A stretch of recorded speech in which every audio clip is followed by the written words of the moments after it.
Nova 106 FM. Informa a hora certa. Agora às 7 horas.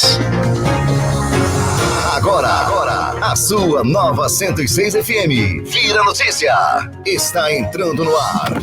106 News. 106 News. Os últimos acontecimentos. Tudo que viralizou e virou notícia. Você ouve aqui. 106 News. Polícia, esporte, política, lazer. Informação com respeito e credibilidade.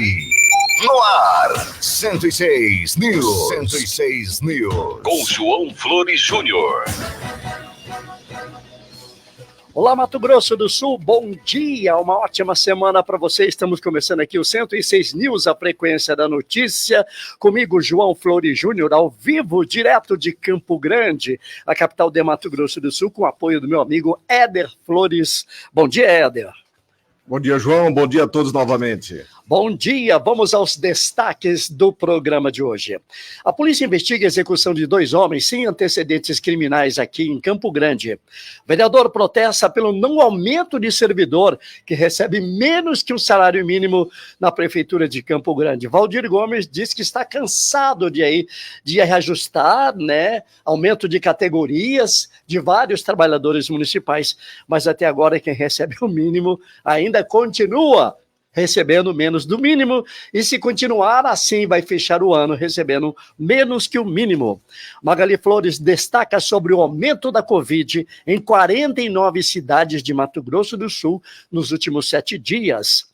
Faxineira vítima de injúria racial é demitida e consegue recolocação na empresa terceirizada na sede da Universidade Estadual de Mato Grosso do Sul. Olha que absurdo, né? Um crime, uma injúria racial dentro de uma universidade pública aqui do Mato Grosso do Sul, e agora o deputado Pedro Kemp fez a denúncia grave e teve aí, claro, uma reação imediata dos deputados e até mesmo da reitoria da Universidade Estadual. No Brasil, 52 milhões de jovens não concluíram o ensino médio e o governo está preocupado com isso. Tem que estar, né, pessoal? 52 milhões não querem mais terminar o ensino médio no Brasil. Solidariedade é o destaque de Ana Carolina Souza. Uma família aqui em Campo Grande passa por dificuldades e pede ajuda à população. É uma família de bastante crianças e o casal está precisando de ajuda e fez esse apelo. Tomara que seu coração abra e você possa ajudar aí esse casal. A Ana Carolina vai detalhar essa notícia. A violência processual contra a jornalista tenta silenciar os profissionais de imprensa. Essa é uma medida truculenta, absurda, contra os profissionais de imprensa de todo o Brasil. Campo Grande bateu Curitiba na quantidade de mulheres que se filiaram no Partido Progressista no fim de semana. O encontro que lotou a Câmara de Vereadores foi no último sábado aqui na capital e nós da Rádio Web MS estivemos lá para verificar como foi o andamento e qual é a proposta do PP para as eleições do ano que vem. O 106 News, a frequência da notícia, já começou. Campo Grande, o estado, o Brasil e o mundo. Ligados no 106 News. A notícia na dose certa. Já quero começar o programa mandando um alô especial para a Helena, que está ligada lá em Taverópolis, aqui na 106 News. Obrigado, Helena, pela audiência e uma ótima segunda-feira para você. A semana começa com chuva em grande parte do estado e a máxima na capital pode chegar aos 33 graus. Já choveu agora de manhã no centro de Campo Grande. O vendaval do fim de semana deixou rastro de estragos, muitas árvores caídas, muitos muros derrubados por conta das árvores antigas aqui na capital do estado. Mas a previsão é de que a chuva seja mais intensa na região sul do estado. E olha só, a possibilidade de ventos de até 80 km por hora, chuva de granizo e muita água na região sul do estado. Vamos aos detalhes da previsão do tempo. Agora, no Jornal 106 News, tempo e temperatura.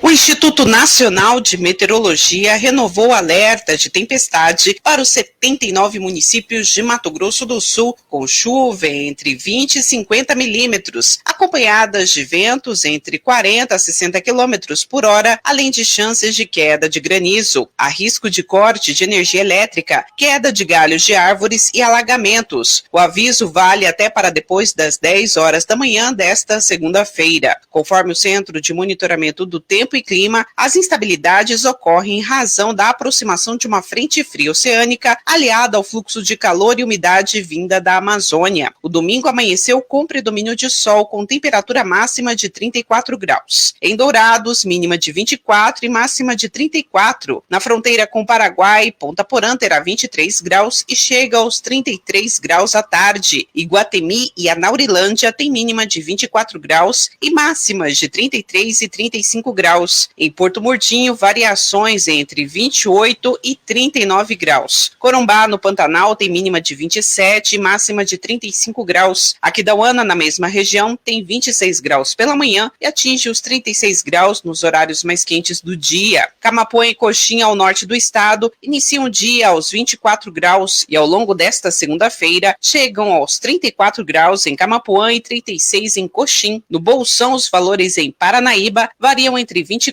e 34 graus. Já Três Lagoas tem mínima de 25 graus e máxima de 36 graus. Notícia. Você fica sabendo aqui. Nova 106 News. Nova 106news.com. Acesse. A frequência da notícia aqui na Nova 106 News. O nosso WhatsApp, se você quer mandar um alô, um bom dia, um recado, é o 981311006. 981311006, WhatsApp do 106 News, a frequência da notícia. A polícia investiga a morte de Bruno Heitor de Paula, 32 anos, que morreu de acidente sábado passado em uma área rural de Itaporã. Ele era casado e a esposa espera por um filho. Bruno estava na confraternização com trabalhadores da empresa de produção de peixe quando deixou o local de motocicleta. Segundo o site Itaporã News, o corpo dele foi localizado na vazante da água do frigorífico. O caso foi registrado como morte a esclarecer. A vítima usava uma Honda Tornado quando, por motivos desconhecidos e que serão apurados pela polícia, ele bateu no barranco, caiu com a moto numa passagem de água. Bruno ficou submerso e morreu possivelmente afogado. O corpo foi retirado da área pelo Corpo de Bombeiros e moradores da região. O Bruno ficou por 1 hora desaparecido e lamentavelmente morreu. Ele tinha 32 anos e a polícia investiga essa morte bem misteriosa, né? Bem complicada da gente entender como tudo aconteceu, mas a polícia deve investigar. E aqui no final de semana, 2 jovens foram executados, cada um recebeu 10 tiros de uma dupla que usou uma motocicleta. E o intrigante é que esses 2 trabalhadores não têm passagens pela polícia. Vamos às informações do fim de semana. Acesse nova106news.com. Você bem informado. Polícia. Ricardo Lago Zaia, 30 anos, morreu enquanto participava de uma festa de casamento em um buffet no Parque das Nações Indígenas, na capital, na noite de sábado. O caso foi registrado como morte a esclarecer. O Corpo de Bombeiros foi chamado para atender um convidado que passava mal na festa. Os militares revelaram à polícia que fizeram todos os procedimentos necessários durante 1 hora e 17 minutos, mas o rapaz não resistiu. A morte foi constatada às 7h05 da noite. Aparentemente, Ricardo se engasgou com um pedaço de carne. O corpo foi trasladado para a unidade do pronto atendimento do Coronel Antonino e depois para o Instituto de Medicina Odontológica Legal. Ainda de acordo com a polícia, não havia sinais de violência no corpo de Ricardo. Francisco Sidney da Silva, de 51 anos, e Rodrigo Pereira Rodrigues, de 31 anos, foram mortos a tiros queima-roupa no Parque do Lajeado, com mais de 20 disparos de arma de fogo na noite de sexta-feira, 1º de dezembro. Investigações apontam para uma emboscada e o caso foi registrado como homicídio qualificado que dificulte ou torne impossível a defesa do ofendido. Na Delegacia de Pronto Atendimento Comunitário do CEPOL, Rodrigo trabalhava como auxiliar de produção terceirizado. Já Francisco era natural de Pacoti, Ceará, e exercia a profissão de encanador na capital. Ambos não possuíam registros criminais. A execução aconteceu às 21h20. As vítimas estavam entre as ruas Adelaide Maia Figueiredo e Mitsui Uratani, quando 2 homens se aproximaram com uma motocicleta Honda XRE cor preta. Os suspeitos sacaram a pistola 9mm e passaram a disparar contra as vítimas. Segundo o documento, eles não tiraram os capacetes. Após dispararem 21 vezes, fugiram. Cada um dos feridos foi atingido por mais de 10 tiros.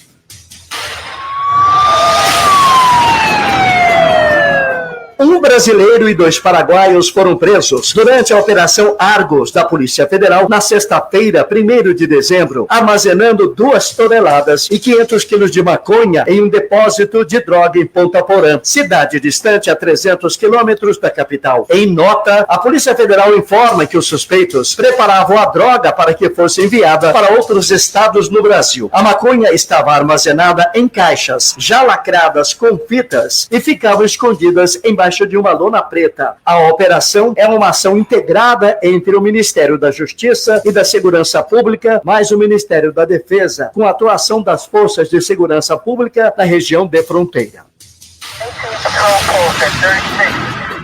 Homem conhecido como Cleitinho, o mineiro, morreu depois de ser esfaqueado na noite de sábado no cruzamento das ruas Mato Grosso e Rondônia, em Nova Casa Verde, distrito de Nova Andradina, distante a 300 quilômetros de Campo Grande. Outro rapaz, que não teve o nome anunciado, também foi esfaqueado, socorrido e internado e está sob escolta policial, porque contra ele havia um mandado de prisão em aberto. De acordo com o Jornal da Nova, a confusão que terminou em morte ocorreu em frente a um bar. Houve discussão entre as vítimas esfaqueadas e um rapaz identificado por Paulinho, conhecido como Pezão. Após o crime, o autor fugiu. Cleitinho foi socorrido, mas morreu antes de dar entrada no hospital regional. Após o crime, a polícia militar fez rondas no distrito, mas o suspeito não foi localizado. O caso segue sob investigação policial.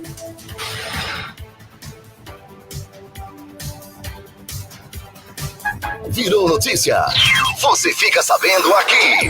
Nova 106 News. Nova106news.com. Acesse.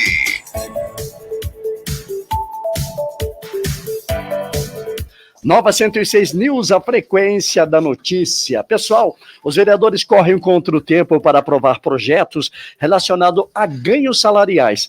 Na semana passada, pelo menos 2 desses projetos foram aprovados pelos vereadores e a chamada corrida contra o tempo para aprovar aí essas pautas. Mas quem ganha um salário mínimo na Prefeitura de Campo Grande ainda não tem a possibilidade de saber se algum projeto que vai favorecer esses trabalhadores seja aprovado na Câmara de Vereadores, o que é um contrassenso, porque o que recebe menos deveria ter prioridade na discussão dos projetos, mas não é o que está acontecendo. Na verdade, o que prevalece ali, o poder político. Se a Guarda Municipal tem mais influência em relação aos vereadores, é o projeto da Guarda que vai para a pauta, E aí o vereador Valdir Gomes protestou na semana passada contra o descaso aí dos vereadores com quem recebe um salário mínimo ou menos de um salário mínimo na Câmara de Vereadores. Vamos ouvir a reportagem. Vereador protesta pelo não reajuste de quem recebe um salário mínimo na Prefeitura de Campo Grande. Em regime de urgência, foi aprovado o projeto de lei do Poder Executivo que muda a lei que trata do limite do valor a ser pago a título de adicional de fundação tributária. Outra medida aprovada foi a que trata do cálculo da indenização de transporte dos auditores fiscais da Secretaria Municipal de Meio Ambiente e Desenvolvimento Urbano. Uma iniciativa do vereador professor Juari instituiu o programa Divulgando Oportunidades nas escolas, com divulgação de oportunidades oportunidades de estágio para jovens maiores de 16 anos matriculados no ensino médio, nos anos finais do ensino fundamental e na EJA, Educação de Jovens e Adultos da Rede Municipal de Educação. O vereador Valdir Gomes ajudou na aprovação das leis complementares, mas lamentou que a maioria dos servidores de Campo Grande ainda recebem um salário mínimo. Então eu acho que tem que ter coerência. Eu não sei se ano que vem eu vou estar aqui, mas eu quero deixar justiça ao servidor. Os servidores não tiveram aumento, tá? Agora senhor, para encerrar, senhor presidente, olha, eu não sou contra que ganhe até 100 mil. Mas nós temos uma categoria toda, as pessoas estão entristecidas, os servidores estão se lamentando. O vereador disse que insiste no reajuste dos que recebem menos de um salário mínimo há mais de 6 meses. Da gente votar e não lembrar dessas pessoas que têm 30 anos e não ganham sequer um salário mínimo aqui nessa casa. Fica aqui, senhor presidente, com todo o respeito, líder da prefeita. Eu quero que traga à luz da casa semana que vem o salário mínimo dos servidores de Campo Grande, que há 6 meses eu não vejo ninguém levantando uma bandeira para tirar esses infelizes desse salário mínimo. O protesto do vereador Valdir Gomes foi na sessão ordinária da Câmara de Vereadores da última quinta-feira, dia 30 de novembro. Ana Carolina de Souza, da Rádio Web MS. Virou notícia. Você fica sabendo aqui. Nova 106 News. Nova 106news.com. Acesse. Parabéns ao vereador Valdir Gomes pela iniciativa, né, pessoal? Senão, os pequenos não vão ter chances de ter, quem sabe, um salário digno em 2024. Já está aqui nos estúdios da 106 News, a frequência da notícia, a Débora Teixeira da Cruz. Ela é doutora em Saúde e Bom Desenvolvimento. Ela tem doutorado em Saúde pela Universidade Federal de Mato Grosso do Sul, mestrado em Biótica da Universidade do Vale de Sapucaí. Se eu estiver errado, a senhora me corrija, por favor. Tá? Oh, não entendi? Bioética pela Universidade do Vale de Sapucaí. Especialização em mediação de conflitos pelo Instituto Federal de Sul de Minas. Possui graduação em radiologia pela Universidade de Alfenas, psicologia pela Universidade do Vale do Sapucaí, pedagogia pela Unigran, graduada em Direito também pela Unigran Capital e autora de livros e diversos trabalhos acadêmicos. Bom dia, doutora Débora Teixeira da Cruz, é um prazer recebê-la aqui na 106 News. Bom dia, o prazer é todo meu, né? Para esse bate-papo, a gente vê a necessidade de hoje conversar, né, com os ouvintes e deixar às claras o que acontece com a sociedade hoje. É verdade. A doutora Débora Teixeira da Cruz está aqui, pessoal, para comentar conosco sobre a violência que quem vive num ciclo de violência familiar, principalmente as crianças, sofrem por conta dessa violência. Muito se tem dito, o foco maior é sobre a violência contra a mulher. A gente tem visto até celebridades, autoridades, gente famosa que agora vai para a mídia e expõe essa violência, né? E só vai o nome da pessoa ali que sofre esse tipo de situação. Mas por trás, em volta, existe todos os elementos que também passam por esse processo, né, doutora? Sim, hoje em dia a gente precisa estar atento aí às políticas públicas de saúde, o que se diz respeito à saúde mental das mulheres, das crianças e da sociedade no geral, né? Quando envolve uma violência, a gente não fala só da violência contra a vítima, mas contra os familiares, contra filhos, né? E todas as pessoas que estão em volta. Então, é necessário que nós, enquanto sociedade, estejamos atentos a todos os preceitos, a todos os procedimentos que ocorrem. Como já dizíamos, quando é uma celebridade, isso facilita porque vai para a mídia. Mas quando é uma pessoa vulnerável, ou uma pessoa que não tem essa visibilidade da mídia social, então nós, enquanto sociedade, precisamos estar atentos a todos os processos. Como as outras pessoas que não resultam em visibilidade na mídia nesse tipo de processo, como no caso dos filhos, como é que eles podem ser assistidos nesse processo, junto com a pessoa que sofre a violência? Quando nós pensamos nessas pessoas que estão envolvidas num relacionamento, que também sofrem, nós precisamos estar atento que esse processo de violência doméstica é muito lento. E quando, inclusive na Lei Maria da Penha, ela define lá 3 fases desse processo. Que a primeira fase é tensão, é onde a mulher recebe uma humilhação, outras contradições, que ela não presta para aquilo, que ela não presta para isso. Isso já se chama uma tensão nesse relacionamento, né? No segundo momento, é quando existe uma violência física. Então, é onde tem gritos, onde tem empurrões, onde tem outros tipos de violência física. A pessoa volta a pensar naquela tensão e dentro dessa tensão acontece uma violência física.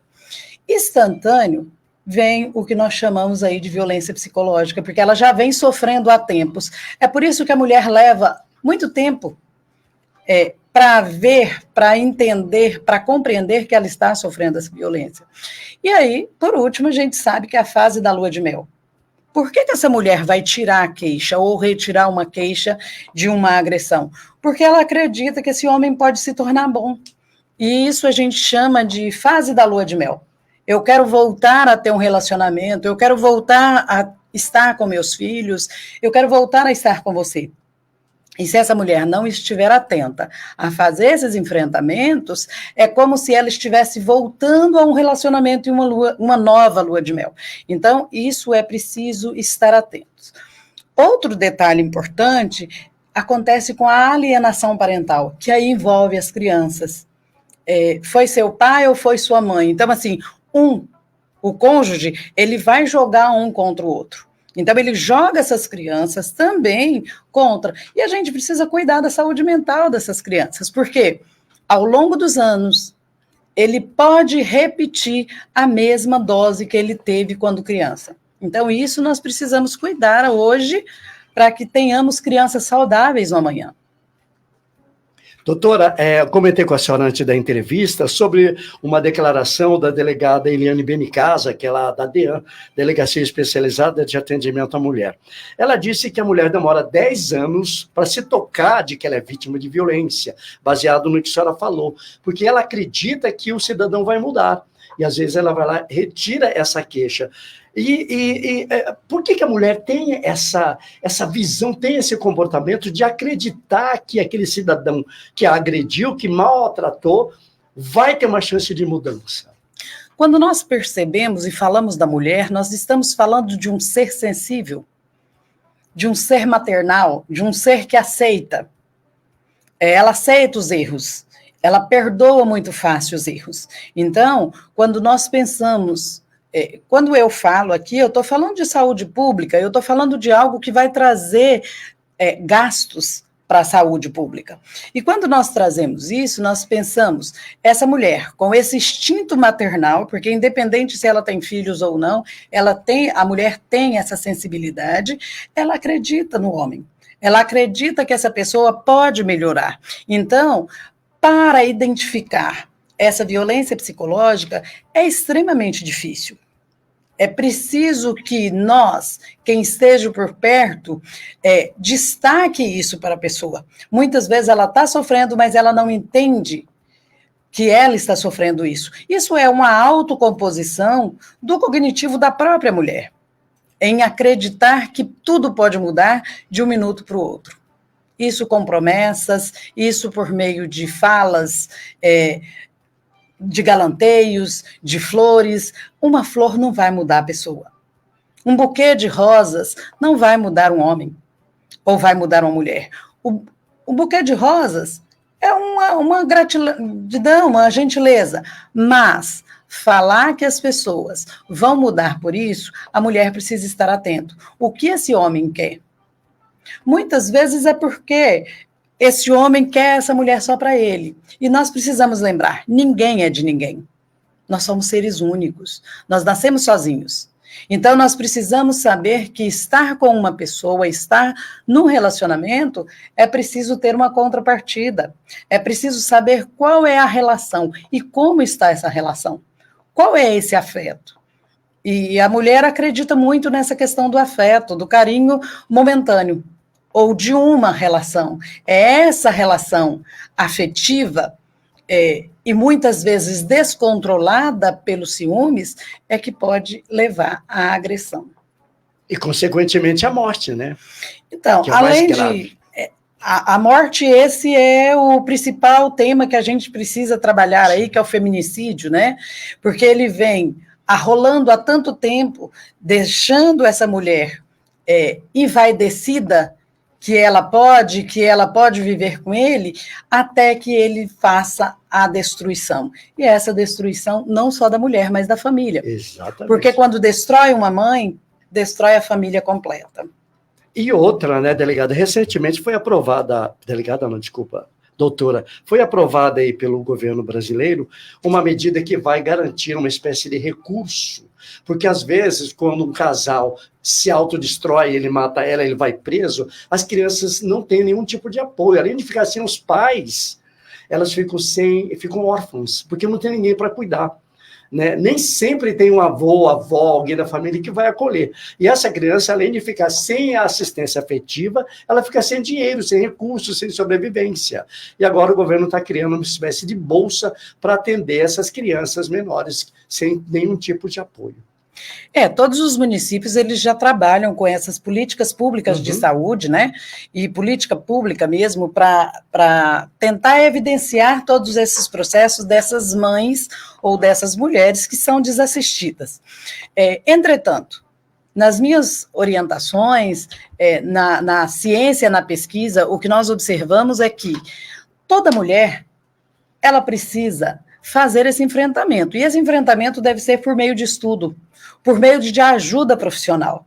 E hoje eu sou colaboradora na Unigran Capital, pesquisadora e professora lá, a gente tem uma clínica de psicologia, onde faz o atendimento de pessoas desassistidas. Então, outras instituições de ensino superior, né, em Campo Grande, Mato Grosso do Sul, também tem todo esse processo que vai dar o suporte para essas mulheres. As orientações é que, se a mulher percebe que ela está sofrendo, ou alguém do seu convívio percebe que ela tem um sofrimento psíquico, é preciso ajuda. É preciso ajuda profissional, para que possa recorrer antes que leve à morte, antes que leve ao feminicídio. Então, a sociedade hoje precisa estar atento a todos os processos. Hoje já temos aí alguns sinais, né? Por exemplo, das mãos, onde nós já reconhecemos que essa mulher está com um sofrimento. Então, a sociedade precisa estar atenta a esses processos. Tem um vídeo, doutora, que viralizou na rede social, de um cidadão que faz um sequestro de uma moça na rua. Ele chega nela assim e já aborda, encosta nela, intimidando, pegando alguma coisa que fez com que ela ficasse à mercê dele. Um cidadão que passava com um ônibus de turismo observou e achou estranho esse movimento. E ele foi junto com essa cidadã, essa moça, virou a quadra, e o cidadão do ônibus virou a quadra e chamou todo mundo para fazer o socorro. Quando ele abordou o cidadão violento fazendo esse tipo de ato, a moça olhou para trás e fez assim para ele, porque ele abordou, o que você está fazendo com ela? O cara já, não, é minha namorada. Falou, não. Aí todo mundo veio e descobriu que tratava-se de um sequestro, de uma violência cometida em via pública. Então, imagina quem convive com um casal, como a senhora falou, que observa esse tipo de comportamento e esse tipo de situação, mas é aquela velha história. Em briga de mulher, ela gosta dele, ela não se tocou, então não vou falar nada. Quando o senhor toca nesse assunto, acho extremamente importante que antes nós tínhamos isso mesmo. Em briga de mulher, não coloca colher, né? Hoje não. Hoje nós colocamos, porque nós sabemos o que pode acontecer no final. E é preciso reavaliar essas questões. A gente coloca a colher, sim, ou a gente coloca as nossas vozes. E aí a gente vai fazer uma denúncia no DISC 180 ou DISC 190, que é onde nós vamos fazer essa denúncia dessa agressão. Onde tem uma vítima, tem um agressor. Então, nós precisamos cuidar. E ainda vou um pouquinho mais longe, trabalho com pesquisa, com violência contra a mulher, e fico a pensar, eu também preciso ver esse agressor. o que ele sofreu quando era criança. Então, nós damos bastante ouvidos às vítimas e esquecemos do agressor. Eu falo, assim, com toda a liberdade, de que esse agressor também precisa ser ouvido. Ele precisa ser assistido porque talvez ele está adoecido. E esse adoecimento dele pode já vir de uma infância turbulenta, de uma infância agressiva. Então, nós precisamos cuidar das pessoas. Aqui não é cuidar de um ou de outro, é cuidar de pessoas. Porque nós somos seres humanos. E nós precisamos de paz. E hoje não tem paz. Hoje a paz não reina mais entre as pessoas. Então, nós precisamos também entender e ouvir. Por isso que quando eu falo da mediação de conflito, de uma justiça restaurativa, que hoje está em alta, né, nós precisamos restaurar a paz entre os seres humanos. E isso falta em nós. Até mesmo por uma escuta qualificada, uma escuta ativa, ou algo que possa ajudar as pessoas a sair dessa mesmice. Então, nós precisamos estar atentos a todos os processos em que ocorre aos nossos arredores. Ok, estamos falando com a doutora Débora Teixeira da Cruz. A gente vai para o intervalo, Éder, e voltamos a falar com a doutora. A senhora pode aguardar um pouquinho com a gente? Voltamos daqui a pouquinho. E se você tem alguma pergunta a fazer à doutora, pode mandar para cá no nosso WhatsApp, 98131-1006. Voltamos já. Campo Grande, o estado, o Brasil e o mundo. Ligados no 106 News. A notícia na dose certa. Fique ligado. Daqui a pouco a gente volta com mais músicas aqui na Nova 106 FM. Bom dia. Bom dia. Bom dia. Bom dia 106. Cesta Básica Marinho, a melhor cesta básica, com o melhor preço e qualidade. Entregamos em toda Campo Grande. E o melhor, aceitamos todos os cartões. Cesta Básica Marinho. Temos planos especiais para aposentados e pensionistas. Se preferir, fazemos também na promissória. Cesta Básica Marinho. Fone 99177-8860. Repetindo, 99177-8860. Cesta Básica Marinho. A sua melhor manhã é aqui. Bom dia 106.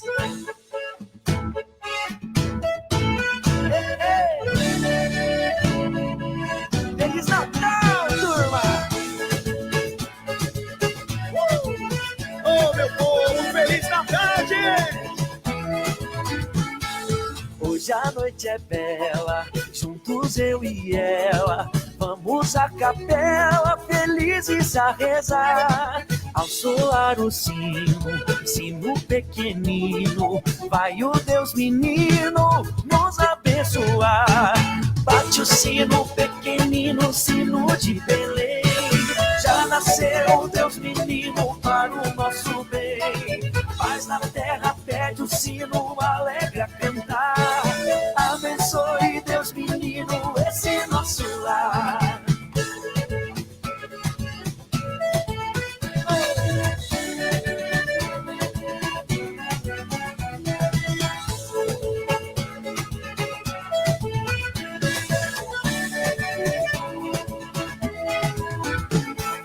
Hoje a noite é bela, juntos eu e ela.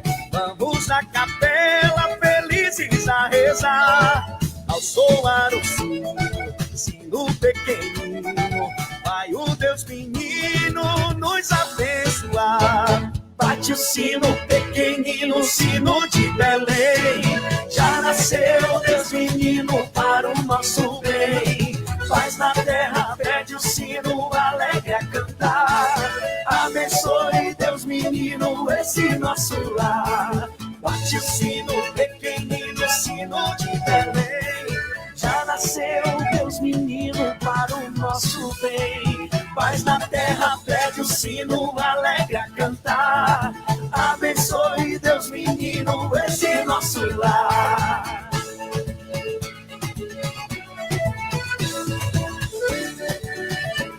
Feliz Natal, turma! Feliz Natal, meu povo!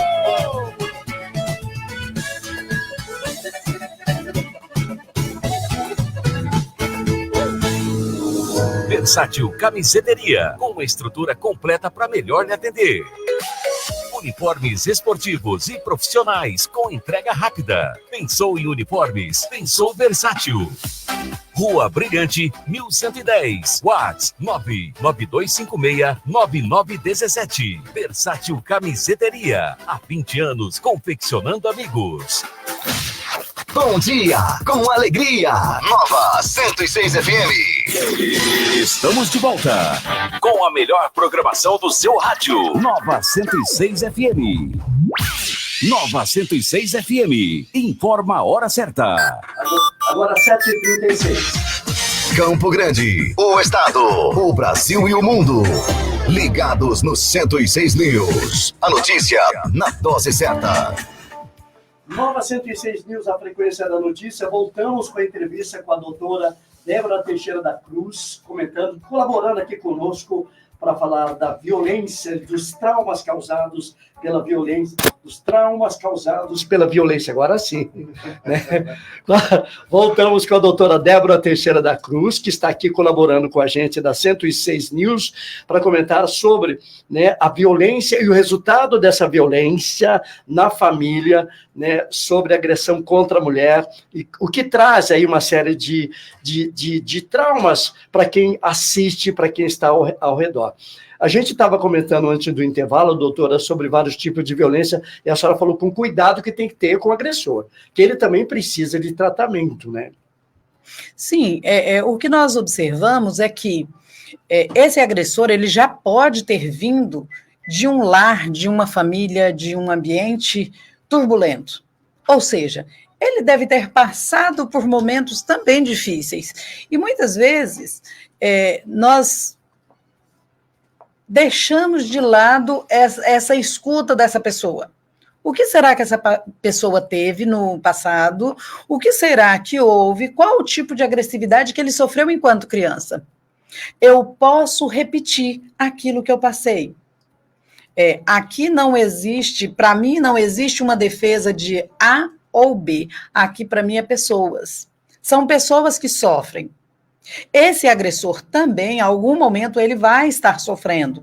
Entretanto, o que ele sofreu em tempos atrás e que ele está repetindo foi tão duro para ele que ele não conseguiu abstrair, né, dos seus comportamentos aquilo que ele sofreu no passado. Então, hoje ele está repetindo. E a minha proposta, a minha preocupação, enquanto pesquisa, enquanto pessoa, enquanto professora, é orientar. E orientar sobre o quê? Se eu não vejo qual é a dificuldade, qual a necessidade desse agressor hoje, essa vítima pode fazer um enfrentamento, separar desse agressor, mas ele pode casar com outra. Uhum. E aí ele vai repetir com outra o mesmo processo. Por quê? Não foi tratado. Quando a gente constrói uma casa com base sólida, essa casa pode vir o vento que vier. Ela não vai cair. Agora, se a gente constrói algo que não esteja uma base sólida, qualquer vento vai derrubar. Assim é a pessoa. Se eu não trato ela, se eu não vejo qual é o foco do problema, isso vai repetir com outras pessoas. É lógico que a gente quer as medidas protetivas, a gente quer que essa pessoa não repita isso com a vítima que está sofrendo. Mas eu tiro ela dessa vítima. E aí ele vai separar, hoje é o que acontece, né? Mas ele vai casar com outra e ele vai repetir a dose com outra também. Então, eu preciso cuidar de ambos. Eu preciso estar atenta a ambas situações. Eu preciso identificar qual é o foco, qual é o problema e onde iniciou esse problema. Então, quando você trabalha todas essas demandas, você vai ter uma sociedade saudável. Maravilha. Doutora, sobre a violência cometida com os casais homoafetivos, é na mesma proporção? Como é que está essa situação? Ou isso tem um índice menor de violência? Quando a gente trata de casal homoafetivo, é extremamente importante na geração em que nós estamos vivendo, nessa liberação. E hoje a gente sabe que é uma geração nova, né? Se a gente for ler Bauman, a gente vai saber aí dessa sociedade líquida. E a gente precisa estar atento também a esses focos que a agressividade, né, esse agressor, essa vítima, independente se é mulher ou se é homem, ela vai sofrer pelo mesmo processo, de algo que ele sofreu, de algo que essa pessoa passou na vida familiar, ou até mesmo para ele se mostrar quem ele era. E isso, geralmente, nos casais homossexuais, isso ocorre pelos ciúmes. Então, assim, essa pessoa se apodera do outro e esse outro não pode nem olhar do lado. Então, a pessoa é livre. Nós temos que entender que o ser humano, ele é livre para ir e vir. Então, vamos pensar lá no artigo 5º da Constituição Federal. Nós somos pessoas livres. Entretanto, é preciso comunicação, é preciso fala, é preciso falar, é preciso conversar, é preciso a gente escutar as pessoas para entender qual é o fundamento dessa agressividade. Desde quando há ciúmes, então é uma desconfiança. E essa desconfiança gera um conflito. E esse conflito pode gerar, então, aí as violências psicológica, patrimonial, porque eu tiro do cartão do outro para que esse outro não gaste com outro. Então, isso vai gerando um ciclo vicioso, onde nós perdemos as rédeas, ou perdemos onde trabalhar o foco dessa violência. Tivemos um caso aqui no Monte Castelo, de um cidadão que matou o companheiro e enterrou o corpo na casa do lado, e a polícia descobriu que tudo foi por causa de ciúmes. Ele desconfiava que o companheiro estava tendo outro tipo de encontros e relacionamentos, que ele ficou muito bravo e acabou decidindo por matar o amado, a pessoa que ele convivia. E é um caso de homicídio, foi de extrema violência esse argumento usado aí pelo cidadão que cometeu esse crime. Então, é uma situação que já não é tão difícil de acontecer, né? Talvez até que não vá para a mídia, não vá para a delegacia, mas foi um caso extremo que aconteceu aqui no Monte Castelo. Então, quando a gente trata a questão da mídia, nós pensamos sempre que a mídia acolhe, ou recebe, ou fala, ou reporta pessoas com condições financeiras elevadas, pessoas da elite, como nós temos visto muitos casos, e talvez os vulneráveis, os desassistidos, as pessoas de condição financeira ou requisito financeiro econômico mais baixo, deixa à mercê, ficam esquecidos.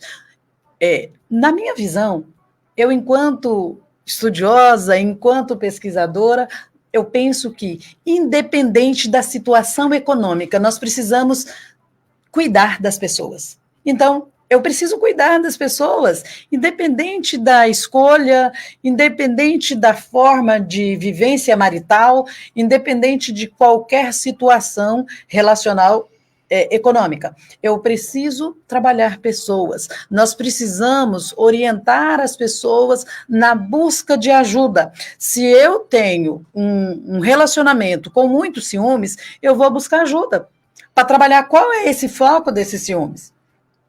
E o ciúmes exacerbado, ele vai extrapolar e aí leva à morte, leva ao óbito. É como o caso que o senhor disse aí, de um homicídio, exatamente por esse motivo.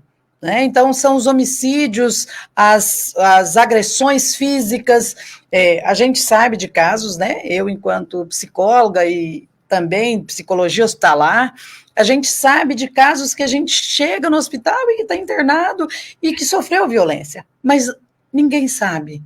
E nenhuma conversa, ou nenhuma fala, ou nenhuma escutativa, a gente consegue identificar. Então, a gente precisa estar atenta à sociedade no geral. Não são pessoas que vão para a mídia, mas são pessoas que vivem e que nós precisamos cuidar. Doutora, antes de encerrar, eu queria saber da senhora sobre a falta de uma política pública de assistência. Nós temos visto que a população está doente. os casos de síndrome do pânico, depressão, burnout, generalizou depois da pandemia, e criou-se aquele mito, se a Covid não te matar, o mínimo que ela te deixa com síndrome do pânico e depressão. Não temos uma rede pública, os hospitais psiquiátricos estão fechando, e os nossos CAPs são poucos para atender. O governo parece que não se atentou a preparar uma rede para fazer essa assistência psicológica, né, que a gente precisa, que grande parte da população não tem. Como é que a senhora vê essa situação que a gente está vivendo agora e a possibilidade de socorrer mais e evitar os casos extremos de suicídio por conta da depressão? O senhor tocou num ponto que me chama bastante atenção. Eu não vejo que eu preciso trabalhar quando o problema já está instalado. Eu vejo aí uma atenção primária, que é nos NASFs, que é nas unidades básicas de saúde. Nós precisamos estar atento desde a prevenção. Então, para eu prevenir, eu preciso estar com palestras, eu preciso estar nos ambientes, nos blocos, nos bairros. E, primeiro ponto, de uma saúde pública eficaz e eficiente, é começar da base. Então, nós precisamos ter ajuda profissional ou profissionais especializados, principalmente aí da psicologia, que trabalhem na atenção primária, que estejam nos grupos da saúde da família, que é onde, em uma visita numa residência, a gente consiga identificar qual é o problema naquela casa. Não é só o agente de saúde lá fazer uma visita para ver qual a necessidade de uma vacina, de um processo. Mas hoje nós precisamos de uma vacina psicológica. E muitas vezes nós não entendemos isso. Essa vacina psicológica não é uma agulha, mas é uma fala, é uma escuta. Se nós fizermos uma escuta ativa da população, da sociedade, nós vamos saber como trabalhar, como atender e como identificar quais os riscos em que essa pessoa está passando. A depressão, o transtorno de ansiedade, porque a ansiedade é normal, é natural da pessoa, mas é quando isso se torna repetidas vezes, então se torna um transtorno de ansiedade. E aí a gente precisa tomar as providências necessárias para cuidar das pessoas. Essa é a minha visão. Nós não precisamos deixar que o conflito, que o adoecimento esteja instalado. Nós precisamos prevenir as pessoas do processo. Ok, falamos com a doutora Débora Teixeira da Cruz, doutora em Saúde e Bom Desenvolvimento. Doutora, obrigado pela colaboração. Esperamos que ela retorne para conversar conosco aqui sobre outras ações para o bem-estar, principalmente a saúde mental da coletividade, e essas dicas maravilhosas que a senhora deu sobre a violência, que causa aí um prejuízo muito grande à cabeça das pessoas que passam e que assistem, convivem com esse tipo de violência todos os dias e às vezes acham que nada pode ser feito. Eu que agradeço a oportunidade, falar de saúde mental, falar de violência, falar do processo em que nós possamos contribuir aí com a sociedade, me deixa um dia mais feliz. E deixando aqui também, nós, na Unigran Capital, é um centro universitário e a gente se coloca à disposição da sociedade. Se precisar de comunicar, se precisar de tirar alguma dúvida, nós nos colocamos à disposição e a gente está aqui para responder a contento a necessidade da sociedade. E estamos lutando para que tenhamos aí saúde pública de nível superior no Mato Grosso do Sul. Esse é o meu intento. Então, estamos à disposição. Parabéns pelo trabalho. Obrigada. Bom dia para a senhora. Obrigada para vocês também. Okay. Alerta, mais da metade das 79 cidades de Mato Grosso do Sul tiveram aumento dos casos de Covid na última semana.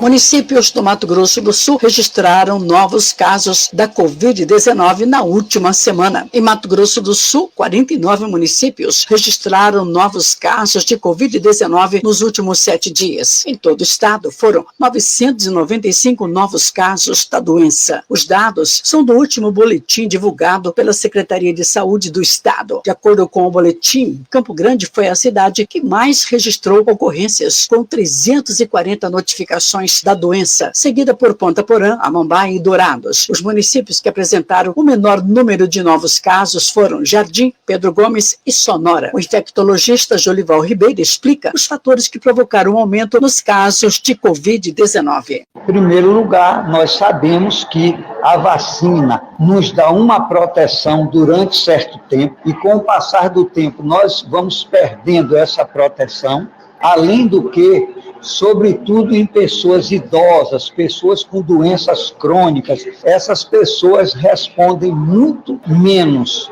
à vacinação do que as pessoas sadias. De acordo com o infectologista, é recomendado que as pessoas se vacinem contra a Covid-19 e que também façam o reforço com a dose bivalente para aumentar a proteção contra a doença. Jolival Ribeiro também recomenda medidas de proteção, principalmente para idosos e pessoas com doenças crônicas. Na minha visão, ao se deslocar para algum ambiente com baixa ventilação, aglomerados, essas pessoas, na realidade, devem usar uma máscara e não esquecer de higienizar suas mãos. Para a proteção contra a doença, a Secretaria de Saúde do Mato Grosso do Sul recomenda, além da vacina, lavar as mãos com água e sabão ou álcool em gel 70%. Em casos de sintomas, é importante utilizar máscaras, evitar contato principalmente com idosos, crianças e pessoas com fatores de risco, além de realizar isolamento ou distanciamento social. Magali Flores para a Rádio Web MS. Campo Grande, o estado, o Brasil e o mundo. Ligados no 106 News. A notícia na dose certa. 106 News, a frequência da notícia. Olha que notícia absurda essa daqui, pessoal. O racismo agora é crime, isso todo mundo sabe, e resulta em prisão. Mas um caso de injúria racial foi cometido contra uma faxineira que trabalha na sede da Universidade Estadual de Mato Grosso do Sul. O caso, a denúncia, foi parar na sessão da Assembleia Legislativa da semana passada. Faxineira vítima de injúria racial é demitida e consegue recolocação em empresa terceirizada na Universidade Estadual. Na sessão ordinária da Assembleia Legislativa de quinta-feira, 30 de novembro, por iniciativa do deputado Pedro Kemp, do PT, uma faxineira de uma empresa terceirizada foi vítima de injúria racial cometido por um acadêmico da Universidade Estadual. Ela é uma senhora negra e o acadêmico da UEMS disse a ela que ela já foi liberta em 1888 e deixou de receber chibatadas. E, estranhamente, ela que é de uma empresa terceirizada que presta serviço de limpeza na UEMS, foi em seguida demitida pela empresa. Olha o absurdo, além de sofrer um ato de discriminação racial, ela foi punida pela empresa sendo demitida. O deputado encaminhou um requerimento ao Ministério Público, na Promotoria de Direitos Humanos e também para a reitoria da UEMS sobre o comportamento do acadêmico. Eu recebi aqui um informe da advogada doutora Janice, que entrou com um pedido de liminar para a reintegração desta funcionária na empresa e alegando, inclusive, que foi vítima de injúria racial e, portanto, não tinha por que ser demitida, punida mais uma vez. E a advogada, a doutora Janice, entrou em contato com o meu gabinete informando que conseguiu uma liminar de reintegração desta funcionária. Então, eu quero anunciar aqui e parabenizar a doutora Janice, né, por esta ação, pela vitória na consecução deste habeas, aliás, desta liminar, para que esta funcionária fosse reintegrada ao seu trabalho. Pedro Kemp lembra da trajetória de Zumbi dos Palmares, que é esquecido pela história do Brasil. E Zumbi dos Palmares é um herói nacional e muitas vezes a gente não o considera, né? Muitos livros didáticos nem citam, só citam Duque de Caxias, Princesa Isabel, mas Zumbi dos Palmares foi, inclusive, o último líder do Quilombo dos Palmares, né? Uma grande liderança daqueles que fugiam da escravidão e também judeus perseguidos, né? Formando ali o Quilombo, uma sociedade igualitária, né, libertária. Ouvimos o deputado Pedro Kemp. João Flores Júnior para a Rádio Web MS. Campo Grande, o estado, o Brasil e o mundo. Ligados no 106 News. A notícia na dose certa. Obrigado por sua audiência na manhã desta segunda-feira, 4 de dezembro de 2023. Bom dia para Magali Flores. Obrigado aí pelo recado que recebi aqui, eu e meu amigo Éder, no 106 News, a frequência da notícia. O Ministério da Educação acompanha, pessoal, a preocupação com a evasão dos estudantes, principalmente do ensino médio nos últimos anos. Há um desinteresse dos estudantes em terminar o ensino médio, o que é lamentável. E por isso, claro, as autoridades têm que tomar alguma medida para evitar que este processo continue, porque sem educação não dá, né? Sem conhecimento, sem ciência, sem educação, o país não anda, pessoal. Vamos saber os detalhes na reportagem. No Brasil, 52 milhões de jovens não concluíram o ensino médio. Os dados são do IBGE e foram apresentados em evento do SESI na sede da Confederação Nacional da Indústria. Especialistas na área da educação e parlamentares debateram a educação de jovens e adultos, a EJA, no país. A coordenadora-geral de alfabetização da Diretoria de Políticas de Alfabetização e Educação de Jovens e Adultos do Ministério da Educação, Maria do Socorro Alencar Nunes, destacou que muitos sequer foram alfabetizados. A coordenadora disse que programas como o EJA do SESI, aliados aos dados conhecidos sobre a educação, são fundamentais para a criação de políticas públicas para acabar com o analfabetismo no Brasil e elevar a qualidade de aprendizagem em todo o país. Um pacto nacional pela superação do analfabetismo não é somente isso, é pela superação da exclusão social. Quando a alfabetização não está presente, quando ela não é um direito garantido, vários outros direitos também acabam não sendo garantidos. O ex-deputado federal, professor Israel Batista, do PSB do Distrito Federal e ex-presidente da Bancada da Educação e articulador político de Todos pela Educação, apontou as necessidades de políticas que considerem as realidades regionais. Um país em que convivem pessoas com escolaridades muito diferentes, com desigualdades regionais continentais. Se nós imaginarmos que será possível fazer uma política única de educação no Brasil, nós vamos fracassar. Israel Batista elogiou os resultados apresentados pelo EJA do SESI. A iniciativa teve a maior taxa de conclusão do país, entre 72% e 82%, e reduziu a evasão escolar. Com informações da Rádio Brasil 61, Magali Flores para a Rádio Web MS. Acesse nova106news.com. Você bem informado. Nova 106 News, a frequência da notícia. Com a participação de convidadas, principalmente de todo o estado, o Partido Progressista realizou no fim de semana a assinatura de filiação, né, de várias pré-candidatas, simpatizantes, as pessoas da comunidade aqui do Mato Grosso do Sul, que lotaram as dependências da Câmara de Vereadores. E aí, muitas caravanas vindas do interior, e o espaço ficou pequeno para tanta gente. O encontro teve a participação da ex-ministra da Agricultura, Tereza Cristina, teve a participação também da prefeita Adriane Lopes e de convidadas, como, né, a prefeita de Jardim, que não veio, a prefeita de Cidolândia, a Wanda Camilo, esteve na solenidade, mas não participou da coletiva de imprensa.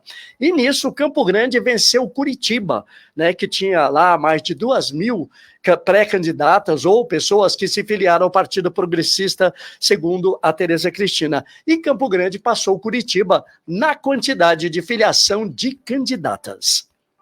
Campo Grande filiou mais de 2.000 mulheres no PP e passou Curitiba, capital do Paraná. Espaço na Câmara de Vereadores ficou pequeno para abrigar as convidadas para a solenidade de filiação ao Partido Progressista em Campo Grande, no sábado pela manhã. Participaram da solenidade a ex-ministra Tereza Cristina e hoje senadora da República, o deputado federal Luiz Ovando e a prefeita de Campo Grande, Adriane Lopes, além da secretária nacional do PP, Helen Carolina Conrad, que falou com a Rádio Rádio Web MS e disse da meta da legenda, que é ultrapassar a cota destinada às mulheres para a eleição de 2024. De acordo com Ellen, em Mato Grosso do Sul, o PP foi o que mais filiou mulheres, mais de 2.000, e ultrapassou a cidade de Curitiba, capital do Paraná. Na Câmara de Vereadores, tem uma mulher vereadora e 23 homens. Na Assembleia Legislativa, são 3 deputadas e 21 homens. Ellen Caroline disse que essa não é a meta do PP.